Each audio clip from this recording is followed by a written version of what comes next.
भाई जो गुरु बचन पे डट गे, कट गे फंद 84 के।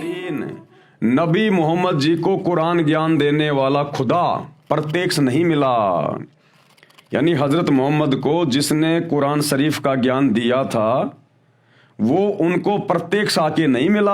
वो किसी के सामने प्रकट नहीं होता। वो शैतान, वो काल, उसने सौगंध खा रखी है, उसने कसम खा रखी है अपनी पत्नी दुर्गा के माध्यम से और अपने तीनों पुत्रों ब्रह्मा विष्णु महेश के माध्यम से सबको धोखे में रख के यहाँ पर भ्रमित किए बैठा है। वो किसी के सामने नहीं आता। पर्दे के पीछे से नमाज आदि करने का हुक्म हुआ था। अगर वो परमात्मा था, खुदा था, तो खुदा का तो चेहरा देखने से खुशी होगी, उसको मिलना चाहिए था। हजरत मोहम्मद जी के सामने प्रत्यक्ष प्रकट होना चाहिए था कि हजरत मैं हूं तेरा अल्लाह, मैं हूं तेरा खुदा। अरे वो भगवान काहे का जो अपने भक्तों से छुपता हुआ फिरे?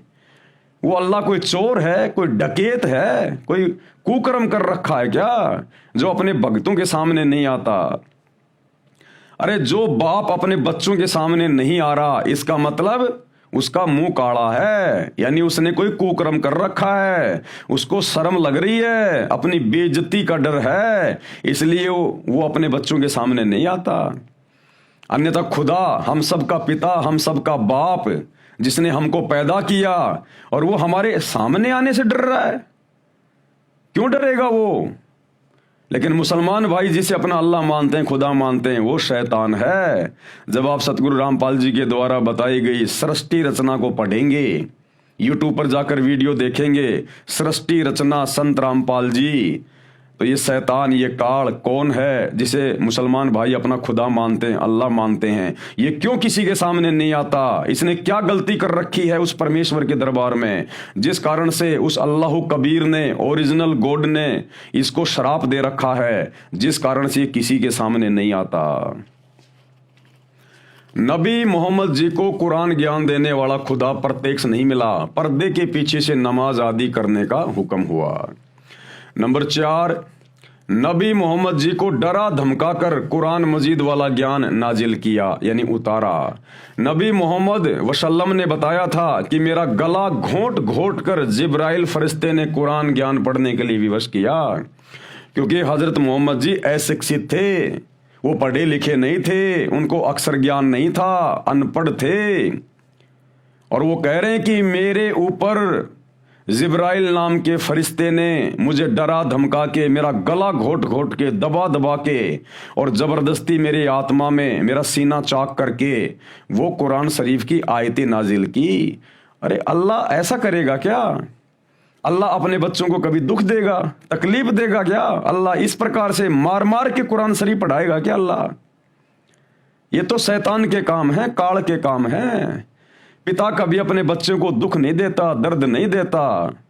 अरे वो खुदा, उसके पास तो असंख्य सिद्धियां हैं, वो तो 1 सेकंड में अपने नबी का दिमाग चेंज कर दे, अनपढ़ को पढ़ा के रख दे, डरा धमका के, सीना चाक करके, अंदर आयतें डालना, फरिश्तों के माध्यम से डराना धमकाना। बेचारे हजरत मोहम्मद जी के पसीने छूट जाते थे, थर थर कांपा करता था डर के मारे जब उसके ऊपर आयतें नाजिल होती थी।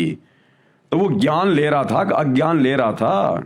क्या अल्लाह इतना भी समर्थ नहीं है जो प्यार प्रेम से किसी के अंदर अपना ज्ञान समाहित कर सके? अरे आदरणीय गरीबदास जी महाराज जी की जीवनी पढ़ना, गांव छुड़ानी, जिला झज्जर, हरियाणा वाले की। यही कबीर परमात्मा अल्लाह कबीर जिंदा बाबा के रूप में 350 साल पहले गांव छुड़ानी में उनको आकर मिले और उनकी आत्मा को निकाल कर अपने शतलोक में लेकर गए, सचखंड में लेकर गए, 7वें आसमान पर। उनको सारे ब्रह्मांड दिखाए, ब्रह्मा विष्णु महेश दिखाया, काल दिखाया, ये शैतान दिखाया, दुर्गा दिखाई, इनके लोक दिखाए, अपने सचखंड में लेके गए।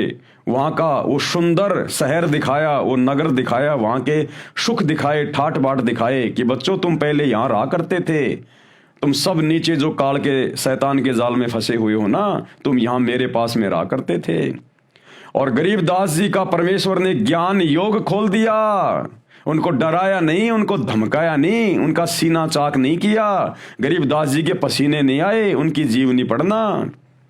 परमेश्वर ने अपना आशीर्वाद दे दिया, अल्लाह कबीर ने उनका ज्ञान योग खोल दिया, उनकी दिव्य दृष्टि खोल दी।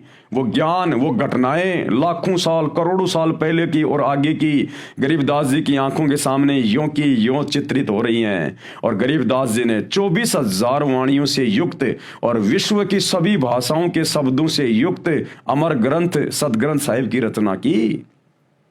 ये होता है ज्ञान देना अल्लाह के द्वारा। और एक हजरत मोहम्मद को ज्ञान दिया गया, आयतें नाजिल की गई, डराया धमकाया, गला घोटा गया, पसीने छूट गए, बेचारे की बुखार चढ़ जाता था।